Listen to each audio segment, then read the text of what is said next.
আসলে একটা ঘরে যদি 5টা ভাই থাকে তাদের মধ্যে দ্বন্দ্ব থাকে, কেউ ঝাল পছন্দ করে, কেউ টক পছন্দ করে, ঠিক কিনা বলে? কিন্তু বাবা মাকে মানার ক্ষেত্রে সবাই এক। শত্রু যদি আগুন দিতে আসে সব এক। আমাদের মধ্যে ছোটখাটো দ্বন্দ্ব থাকতেই পারে, কিন্তু আমরা কোরআন হাদিস মানার ক্ষেত্রে আল্লাহ তার রাসূলের স্বার্থে সব দলের মুসলমান এক হয়ে যাব, ঠিক কিনা? কিন্তু সাবধান, আমারটা আমাকে করতে দিবেন, আপনারটা আপনি করবেন, ফতুয়াবাজি করবেন না। ফতুয়াবাজি করলে দ্বন্দ্ব হবে। আমার ভালো লাগে আমি মিলাদে কিয়াম করি, আপনার ভালো লাগে না, চুপ থাকেন। কিন্তু ফতুয়া দেন কেন? কথা বলেন। ফতুয়া দিলেই তো দ্বন্দ্ব হয়। আচ্ছা বলেন তো ভাই, নূর নবী মুহাম্মদ সাল্লাল্লাহু আলাইহি ওয়াসাল্লামের শানে দাঁড়ায় একটু দরুদ সালাম বলে মজা লাগে কিনা? তে মজার কাজে কেউ যদি কয় হারাম বেদাত, এটা তার মানতে মন চায় না।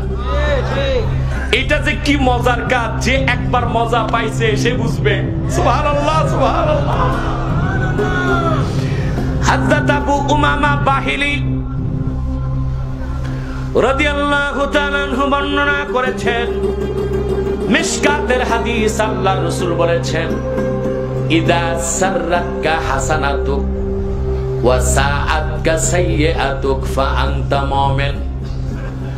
ভালো কাজ যখন তোমারে আনন্দ দিবে, খারাপ কাজ যখন তোমার মনে কষ্ট দিবে, তখন মনে করবে তুমি মুমিন।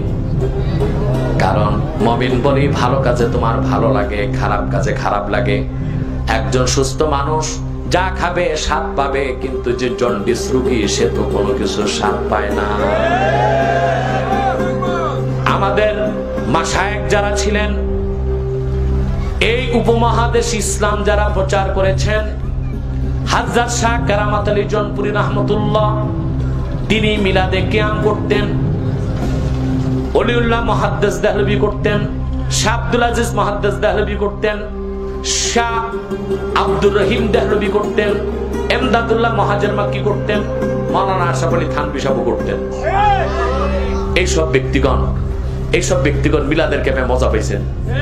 ভালো কাজে মজা পাওয়া, খারাপ কাজে কষ্ট পাওয়া, এটা মুমিনের কাজ। কার কাজ? আর যার জন্ডিস হয়েছে রোগ, হে ভালোটা ভালো বুঝবে না, খারাপটা খারাপ বুঝবে না।